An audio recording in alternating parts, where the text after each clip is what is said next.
Hello, this is Left Turn Productions, and I had a funny idea for a comment to make on the BMRN Coca-Cola Premier Series roster, but I have a feeling that YouTube won't let me post it because it's being weird about me posting list-like things on his channel, so I'm going to make it into a video instead. I thought this was a pretty funny idea. I am going to roast every team in the BMRN Coca-Cola Premier Series starting off. I'm going to have the name of the team in the bottom left corner when I get to them so that you know which one I'm roasting. A lot of it will be obvious, but some of them are BMRN exclusive teams that people that don't watch the BMRN will know. So, let's get started. Whoa, holy Toledo is right. This is your first season and you've already got 5 cars? Are you sure some of those other ones on the right aren't starting parks? Because it sure looks like you're about to enter a bunch of starting parks. You're going to spread your resources further out than Formula 1 cars in their races. You got 5 cars, but you're going to be lucky to even get one in the top 30 in points. From championship contenders in the NASCAR Cup Series to mid-pack cars in this series. You lost the best driver you ever had last season, and even he had like 2, maybe 3 wins. And this entirety of the team has only had like 6 wins in its history. It's kind of pathetic. In a couple seasons, you couldn't even get all your cars to one manufacturer. That's just sad. Now, you may think that since you're the top dogs in this series that you're going to be safe from my roasts. But I must remind you that you're not the top dogs. The 24 and the 48 are the top dogs. The 9 and the 88 don't show up. They barely ever win. They might as well be branch mint cars because you're focusing all your resources into the other 2. Why do you even have 4 cars if the other 2 just aren't going to win? Joe Gibbs Racing, the runner-up in everything in this series.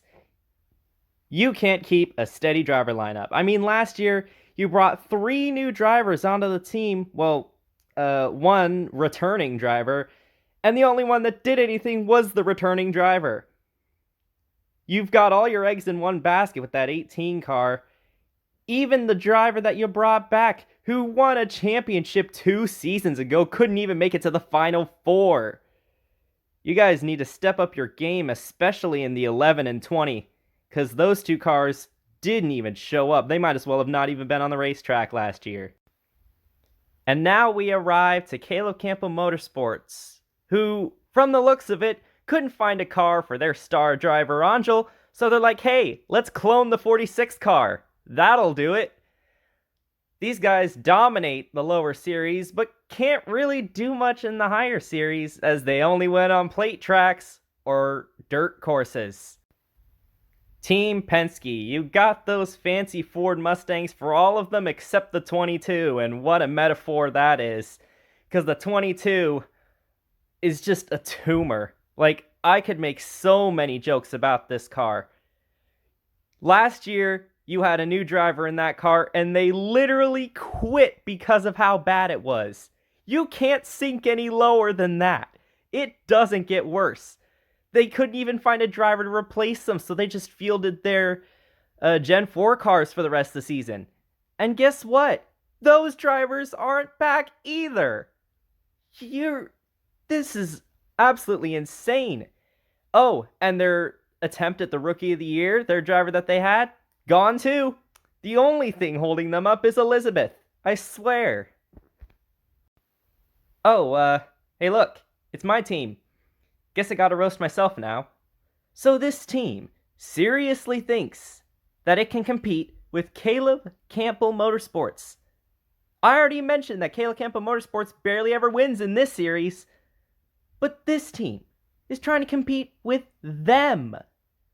And they think they can do that with just a bunch of Gen 4 drivers? Are you mad?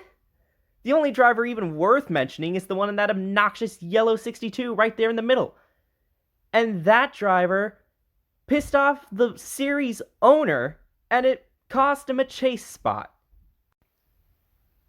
And now we come to the team that can only have 1 good car per season, despite fielding 2 cars each year. Honestly, I think the thing that this team is best for is getting their drivers kicked out of their 42 car and having constant replacements all the time. Look, if you go into most versions of the dictionary and look for the word downward spiral, an image of this team pops up. Because this team has been an absolute joke lately. The only good driver they ever had last season actually lost out to his teammate, who was never in the series before and will never be in the series again, which is ridiculous. So ridiculous that he quit. Yeah, that does it to a driver. And now we come to the team who did a reverse of what it did in the NASCAR series. Liquidated most of their top level teams and turned them into lower series teams. And this picture kind of shows how the team is playing out right now, putting a lot of their resources into the 17 and barely even acknowledging the 6's existence. As Ross Kenseth had a decent start but then just fell off a cliff halfway through the season last year. Front Row Motorsports, the team that loves being mediocre. Fun fact, it took this team almost 4 entire seasons to upgrade their car to a Gen 6 car. They were running the Gen 5 car for most of their existence. This team, if it was wiped away from the series entirely, I don't think anybody would notice. Oh hey look, it's Front Row Motorsports 2 Electric Boogaloo. Even their car colors are exactly the same.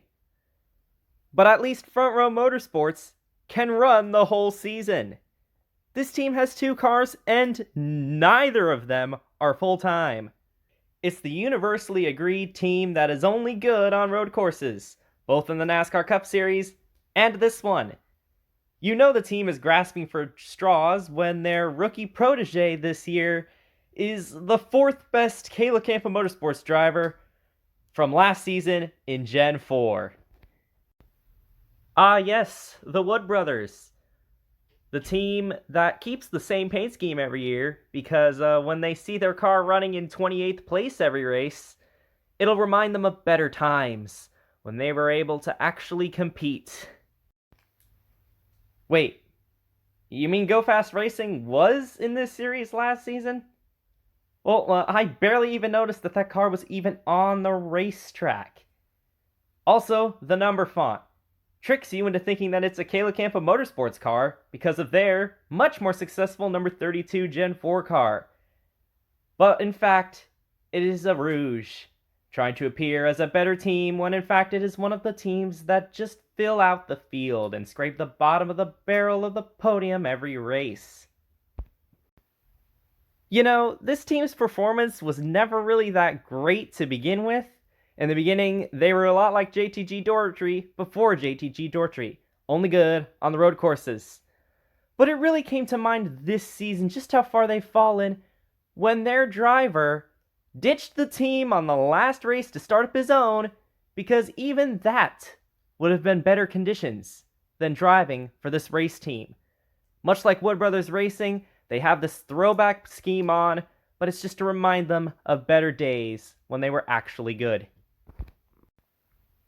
Okay, so apparently, in this alternate timeline, Furniture Row Racing is in a state of existing and not existing at the same time.